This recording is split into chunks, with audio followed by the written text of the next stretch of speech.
Hello guys, welcome back to our channel. So ഇത് നമ്മൾ നോക്കുന്നത് അറ്റാക്ക് ഓൺ ടൈറ്റൻ എന്ന ജാപ്പനീസ് അനിമി TV സീരീസിന്റെ സീസൺ 3 22ാമത്തെ എപ്പിസോഡാണ്.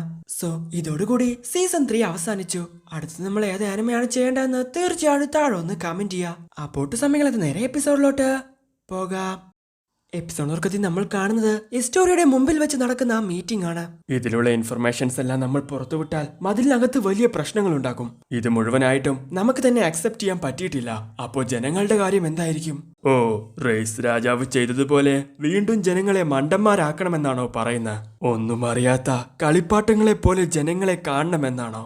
അങ്ങനെയെങ്കിൽ പിന്നെ എന്തിനാണ് റേസ് രാജാവിന്റെ കയ്യിൽ നിന്നും ആ കിരീടം നമ്മൾ തട്ടിയെടുത്തത് എന്ന് ചോദിക്കുവാണ് പിക്സസ്. ശരി, വിവരങ്ങളെല്ലാം നമുക്ക് പുറത്തുവിടാം. 100 വർഷങ്ങൾക്ക് മുൻപ് ആദ്യത്തെ റേസ് രാജാവ് മോഷ്ടിച്ച ഓർമ്മകൾ അത് നമ്മൾ അവർക്ക് തിരിച്ചു കൊടുക്കുന്നു. മതിലിനകത്തുള്ള ജനങ്ങളുടെ അതേ വിധി തന്നെയാണ് നമുക്കും. അതുകൊണ്ട് വരാൻ പോകുന്നത് എത്ര വലിയ പ്രശ്നമാണെങ്കിലും അത് നമ്മൾ ഒരുമിച്ച് നേരിട്ടേ പറ്റൂ എന്ന് ഹിസ്റ്റോറി അവരോട് പറയുന്നു. സോ അവർക്കറിയാവുന്ന കാര്യങ്ങളെല്ലാം ജനങ്ങളിലോട്ട് അവർ എത്തിക്കുന്നു. നമ്മുടെ ജീവിതം നരകതുല്യമാക്കിയ ടൈറ്റൻസ് ശരിക്കും മനുഷ്യരാണ്. അത് മാത്രമല്ല, അവരും നമ്മുടെ അതേ വംശമായ ഏമറിന്റെ പ്രജകളാണ്. 100 വർഷങ്ങൾക്ക് മുൻപ് നമ്മുടെ രാജാവ് ഈ മതിലുകൾ പണിതു. പിന്നീട് ടൈറ്റനുകളുടെ ശക്തി ഉപയോഗിച്ച് നമ്മുടെ ഓർമ്മകൾ മാറ്റിയെഴുതി. മതിലുകൾക്ക് പുറത്ത് മനുഷ്യരാരുമില്ലെന്ന് നമ്മളെ വിശ്വസിപ്പിച്ചു. പക്ഷേ സത്യം അതല്ല. മതിലുകൾക്ക് പുറത്തും മനുഷ്യരുണ്ട്. അവരുടെ കണ്ണിൽ ഏമിറിന്റെ പ്രജകളായ നമ്മൾ ചെകുത്താന്റെ വംശമാണ്. അധികം വൈകാതെ പ്രത്യേക വിഭാഗങ്ങൾക്ക് വേണ്ടി നമ്മുടെ ശത്രുക്കൾ ഈ ദ്വീപ് ആക്രമിക്കും. 5 വർഷങ്ങൾക്ക് മുൻപ് കൊളോസ്റ്റൽ ടൈറ്റൻ ഈ മതിലുകൾ തകർത്തതോടുകൂടെ അവരുടെ ആക്രമണം ആരംഭിച്ചു. ഇതെല്ലാം ഓൾറെഡി പബ്ലിഷ് ചെയ്ത കാര്യങ്ങളാണെന്ന് അറിയാം. എന്നാലും ഇപ്പോഴും ഇതൊന്നും ചിലർ വിശ്വസിക്കുന്നില്ല. എനിക്കും ഇത് വിശ്വസിക്കണമെന്നില്ല. പക്ഷെ ഇതാണ് സത്യം. നമ്മുടെ ഇത്രയും നാളത്തെ ചോദ്യങ്ങൾക്കുള്ള ഉത്തരമാണിത്. ഇനി എന്താണ് നമ്മുടെ അടുത്ത പ്ലാൻ? നമ്മൾ ടൈറ്റൻസിനെ പേടിയോടെയും ഭയത്തോടെയും നോക്കിയതുപോലെ അവർ ഈ ലോകത്തില്ലായിരുന്നെങ്കിൽ എന്ന് നമ്മൾ ആഗ്രഹിച്ചതുപോലെ ഈ ലോകം മുഴുവൻ നമ്മളെ അങ്ങനെയല്ലേ കാണുന്നത്? ഈ പേടിയോടെ ആ നരക ജീവിതം നമ്മൾ വീണ്ടും ആവർത്തിക്കേണ്ടി വരുമോ? നമ്മളിൽ ഒരാളെങ്കിലും ബാക്കി വരുന്നിടത്തോളം കാലം ഈ നരകം അവസാനിക്കില്ല എന്നൊരു റിപ്പോർട്ടർ അവരോട് പറയുന്നു. പിന്നീട് നമ്മൾ കാണുന്നത് സിഗാക്ഷിനയിലോട്ട് പോയി വിവരങ്ങളെല്ലാം കൊണ്ടുവന്ന സർവേ കോപ്സിനെ ആദരിക്കുന്ന ചടങ്ങാണ്. അപ്പോഴാണ് പണ്ട് അവർക്കൊപ്പം സർവേ കോപ്സിന്റെ ട്രെയിനിങ്ങിൽ ഉണ്ടായിരുന്ന ഹിച്ച് അങ്ങോട്ട് വരുന്നത്. ഹേയ് ഹിച്ച്, നീ വന്നോ? അതെ, നിങ്ങൾ മെഡലുകൾ വാങ്ങുന്നത് കാണാൻ വേണ്ടി വന്നതാ. അപ്പോഴാണ് ജിൻ അവളോട് മാർലോയെ കുറിച്ചുള്ള കാര്യം പറയുന്നത്. അവസാനം വരെ അവൻ ധീരമായി പോരാടി അല്ലേ ഫ്ലഗ്? അവളോട് പറ. അതെ, മാർലോ എന്റെ കൂടെയാണ് സർവേ കോപ്സിൽ ചേർന്നത്. പക്ഷേ ഞങ്ങൾ റിക്രൂട്ടുകളെ ഒരുമിപ്പിച്ചത് അവസാനമായിരുന്നു. എല്ലാ പ്രതീക്ഷയും നഷ്ടപ്പെട്ട് ഞങ്ങൾ മരണത്തിന്റെ വക്കിലായിരുന്നു. പേടികൊണ്ട് ഞങ്ങൾക്ക് അനങ്ങാൻ പോലും സാധിച്ചില്ല. അവസാനം അവനായിരുന്നു ഞങ്ങളെ മുന്നോട്ട് കൊണ്ടുപോയത്. അവൻ ശരിക്കും ധീരനായ ഒരു വ്യക്തിയായിരുന്നു. എനിക്കറിയാം. അതുകൊണ്ടാ ഞാൻ പറഞ്ഞതൊന്നും അവൻ കേൾക്കാഞ്ഞത്. പക്ഷെ അവസാനം അവിടെ ഉണ്ടാകരുതെന്ന് അവൻ ആഗ്രഹിച്ചിരുന്നു എന്ന് ഫ്ലഗ് പറയുന്നു. ഇത് കേട്ട് ഹിച്ച് സങ്കടത്തോടെ പോകുന്നു. ഹേയ്, നീ എന്തിനാ അങ്ങനെ പറഞ്ഞത്? സത്യം ആരെങ്കിലും പറഞ്ഞേ പറ്റൂ എന്ന് പറഞ്ഞ അവൻ ആർമിന്റെ മുഖത്തോട്ട് നോക്കുന്നു. കമാൻഡർ എർവിനെ തിരിച്ചു കൊണ്ടുവരാൻ നീ മാക്സിമം ശ്രമിച്ചു എന്ന് എനിക്കറിയാം. അതെ, ആ ഇഞ്ചക്ഷൻ കിട്ടേണ്ടത് കമാൻഡറിനായിരുന്നു, നിനക്കല്ല. അതെന്റെ മാത്രം അഭിപ്രായമല്ല. ആ റിപ്പോർട്ട് വായിച്ചതിനു ശേഷം ഇവിടെയുള്ള എല്ലാവരുടെയും അഭിപ്രായം അതാണ്. എന്തിനാണ് ആർമിനെ രക്ഷിച്ചത് എന്നാണ് എല്ലാവർക്കും അറിയേണ്ടത്. ഡേയ്, നിനക്ക് ആർമിനെ കുറിച്ച് എന്തറിയാം? ഒന്നും അറിയില്ല. ശരിയാണ്, ഞാൻ അവന്റെ ചൈൽഡ്ഹുഡ് ഫ്രണ്ട് അല്ല, ഒരു ഫ്രണ്ട് പോലുമല്ല. പക്ഷെ എന്തുകൊണ്ടാണ് ആർമിനെ രക്ഷിച്ചതെന്ന് ഞാൻ പറയാം. നിങ്ങളും ക്യാപ്റ്റൻ ലീവായും ഇമോഷണലായി പെരുമാറിയത് കൊണ്ടാണ്. ആ ഇഞ്ചക്ഷൻ നിങ്ങളുടേത് മാത്രമാണെന്ന ധാരണയിൽ ആർക്കും ഉൾക്കൊള്ളാൻ സാധിക്കാത്തൊരു തീരുമാനം നിങ്ങൾ എടുത്തു. നിങ്ങൾക്ക് വേണ്ടപ്പെട്ട ഒരുത്തിനെ ഉപേക്ഷിക്കാൻ തയ്യാറാവാത്തത് കൊണ്ടാണ് ഇങ്ങനെ സംഭവിച്ചത്. ഡേയ്, നീ ഇനി വാ തുറന്ന എന്ന് പറഞ്ഞ് എറിൻ അങ്ങോട്ട് വരുന്നു. എറിൻ, നീ എടുത്ത തീരുമാനം ശരിയാണെന്ന് നീ വിശ്വസിക്കുന്നുണ്ടാകാം. അതുകൊണ്ടാണ് നീ അവസാനം വരെ അതിൽ ഉറച്ചു നിന്നത്. എത്ര പറഞ്ഞാലും മനസ്സിലാകാത്ത ഒരു കുട്ടിയാണ് നീ. കുറച്ചെങ്കിലും പക്വതയോടെ പെരുമാറിയത് മിക്കാസയായിരുന്നു. അവസാനമാണെങ്കിലും അവൾ പിന്മാറി. ഹേയ്, നിർത്ത് ഫ്ലഗ്. ഇത് മരിച്ചുപോയ നമ്മുടെ സൈനികരെ ആദരിക്കുന്ന ചടങ്ങാണ്. അതെ, സംഭവിക്കാനുള്ളത് സംഭവിച്ചു. ഇനി അതും പറഞ്ഞിട്ട് എന്തിനാ? നിങ്ങൾ നേരിട്ട് സുപ്പീരിയേഴ്സിനെ എതിർത്തില്ലായിരിക്കാം, പക്ഷെ അവരെ തടയാൻ നിങ്ങൾ ശ്രമിച്ചില്ലേ? നിങ്ങൾ വെറും കാഴ്ചക്കാരായി നിന്നു. എന്തിനാ ഈ മെഡൽ? ആരെ ആദരിക്കാനാ? പുതിയ ആളുകളെ റിക്രൂട്ട് ചെയ്യുമ്പോഴെങ്കിലും ഇനി നിങ്ങൾ സത്യം പറയണം. അങ്ങനെ ചെയ്താൽ എന്നെ പോലെയുള്ള ഭീരുക്കൾ അബദ്ധത്തിൽ പോലും ആ വഴിക്ക് വരില്ല. കമാൻഡർ എർവിൻ ഇല്ലാതെ നമ്മൾ എന്ത് ചെയ്യാനാ? എന്നെ പോലെ ഒരുത്തൻ മരിച്ചാലും ആർക്കും ഒന്നും നഷ്ടപ്പെടാനില്ലെന്ന് എനിക്കറിയാം. പക്ഷെ എന്നെ പോലെയുള്ള ഒരു പാഴിന് പോലും എന്തിനു വേണ്ടിയാണ് താൻ മരിക്കുന്നതെന്ന് അറിയാനുള്ള അവകാശമുണ്ട് എന്ന് ഫ്ലഗ് വിളിച്ചു പറയുന്നു. അവൻ പറഞ്ഞത് ശരിയാ. കമാൻഡർ എർവിനെയായിരുന്നു രക്ഷിക്കേണ്ടത്.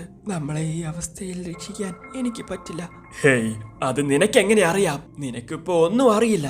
ആ തീരുമാനം ശരിയായിരുന്നോ എന്നറിയില്ല. ഭാവിയിൽ എന്ത് സംഭവിക്കുമെന്ന് ആർക്കും പ്രവചിക്കാനും സാധിക്കില്ല. മതിലുകൾക്ക് പുറത്ത് എന്താണെന്ന് പോലും നീ കണ്ടിട്ടുണ്ടോ? ആലോചിക്ക്. എന്താടാ മതിലുകൾക്ക് പുറത്ത്? സമുദ്രം. അതെ, സമുദ്രം. നീ അത് കണ്ടിട്ടുണ്ടോ? നമുക്കാർക്കും ഇപ്പോഴും ഒന്നും അറിയില്ല. തീ കൊണ്ടുള്ള വെള്ളം, ഐസ് കൊണ്ടുണ്ടാക്കിയ ഭൂമി, നീണ്ടു നിവർന്നു കിടക്കുന്ന മണൽ പാടങ്ങൾ. ആ സ്ഥലം നമ്മൾ വിചാരിക്കുന്നതിലും ഒരുപാട് വലുതാണ്. ഈ മതിലുകൾക്കപ്പുറത്താണ് നമ്മുടെ ഫ്രീ എന്ന് പറഞ്ഞ് എറിൻ അവനെ മോട്ടിവേറ്റ് ചെയ്യുന്ന സമയത്താണ് ഗ്രിഷിയേഗറിന്റെ സിസ്റ്ററിന് സംഭവിച്ച കാര്യം അവൻ ആലോചിക്കുന്നത്.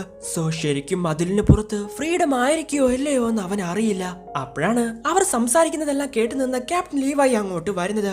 ഹേയ് പിള്ളേരെ, സർമണി തുടങ്ങാറായി, വാ. സോ സിഗാക്ഷനിലോട്ട് പോയ ആ മിഷൻ വിജയകരമായി പൂർത്തിയാക്കി തിരിച്ചു വന്ന അവരെ മെഡൽ കൊടുത്ത് ആദരിക്കുവാണ് ക്യൂനി സ്റ്റോറിയ. എന്തായിരുന്നു ഞങ്ങൾ ആ ബേസ്മെന്റിൽ കണ്ടത്? പ്രതീക്ഷയായിരുന്നോ അതോ നിരാശയോ? ഞങ്ങളുടെ ശത്രുക്കൾ വളരെ ശക്തരാണ്. എന്തെങ്കിലും അത്ഭുതം സംഭവിച്ചില്ലെങ്കിൽ ആ ക്രൂരമായ രംഗം വീണ്ടും ആവർത്തിക്കും. എന്റെ ജീവൻ കൊടുത്ത് എന്തെങ്കിലും നേടിയെടുക്കാൻ സാധിച്ചിരുന്നെങ്കിൽ രണ്ടാമതൊന്നും ചിന്തിക്കാതെ ഞാൻ അത് ചെയ്തേനെ. പക്ഷേ ഈ സ്റ്റോറിയെ സാക്രിഫൈസ് ചെയ്യാൻ എന്നെ കൊണ്ട് സാധിക്കില്ല. ഞാൻ എന്ത് ചെയ്യും? ഈ കാര്യം ആരോടും പറയാൻ എനിക്ക് സാധിക്കില്ല. ഞാൻ എന്ത് ചെയ്യും എന്ന് ചിന്തിച്ച് എറിൻ ഈ സ്റ്റോറിയുടെ കയ്യിൽ തൊടുന്നു. പെട്ടെന്നാണ് എന്തൊക്കെയോ കാര്യങ്ങൾ അവന്റെ മനസ്സിലോട്ട് വരുന്നത്. ഞാൻ മതിലിന് പുറത്തുനിന്ന് വന്ന ഒരു എൽഡിയനാണ്. ഞാനും നിങ്ങളെ പോലെ ഏമറിന്റെ ഒരു പ്രജയാണ്. മതിലുകളുടെ രാജാവേ, മതിലിനകത്ത് കയറിയ ടൈറ്റനുകളെ ദയവ് ചെയ്ത് ഇല്ലാതാക്കണം. ഇല്ലെങ്കിൽ എന്റെ ഭാര്യയും കുട്ടികളും മതിലുകൾക്കുള്ളിലെ ജനങ്ങളെ എല്ലാം അവർ ഇല്ലാതാക്കും. സോ എറിൻ കണ്ടത് രാജകുടുംബത്തോട് സംസാരിക്കുന്ന തന്റെ അച്ഛനെയായിരുന്നു. അപ്പോഴാണ് ഒരു കാര്യം വെളിപ്പെടുത്തുന്നത്.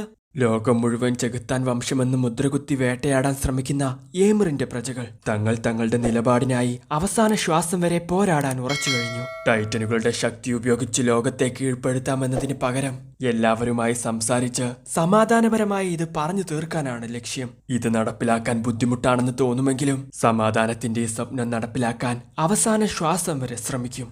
ട്രസ്റ്റ് നഗരത്തിലെ ടൈറ്റനെ ഇല്ലാതാക്കുന്ന യന്ത്രം മഞ്ഞ് വീണു തുടങ്ങിയപ്പോൾ നിശബ്ദമായി.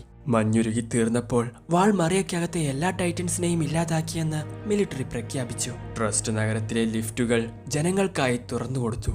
റോഡുകൾ ഉണ്ടാക്കാൻ ആരംഭിച്ചപ്പോൾ അവിടെ പൂക്കൾ വിരിഞ്ഞു.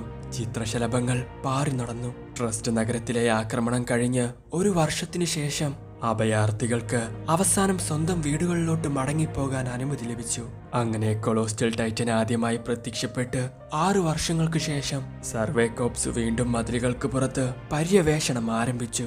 ഹേയ് ആഞ്ചി, നീ പറഞ്ഞതുപോലെ മിക്ക ടൈറ്റനുകളും വാൾ മറിയക്കകത്ത് തന്നെ ഉണ്ടായിരുന്നു. 1 വർഷം കൊണ്ട് അവരെ എല്ലാം നമ്മൾ ഇല്ലാതാക്കി.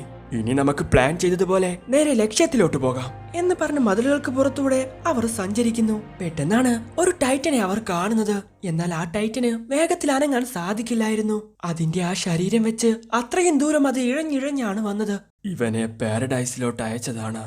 അതിനർത്ഥം നമ്മളിൽ ഒരാളാണ്. ശരി, നമുക്ക് പോകാം എന്ന് പറഞ്ഞ് അവർ അവിടെ നിന്നും പോകുന്നു. ഹേയ്, ഇതിനെ ഇവിടെ ഇങ്ങനെ വെറുതെ വിട്ടാ മതിയോ? ഇല്ലാതാക്കണ്ടേ എന്ന് ഫ്ലഗ് ചോദിക്കുന്നു. സോ അതിനെ അവിടെ വിട്ട് വീണ്ടും അവർ മുന്നോട്ട് പോകുന്നു.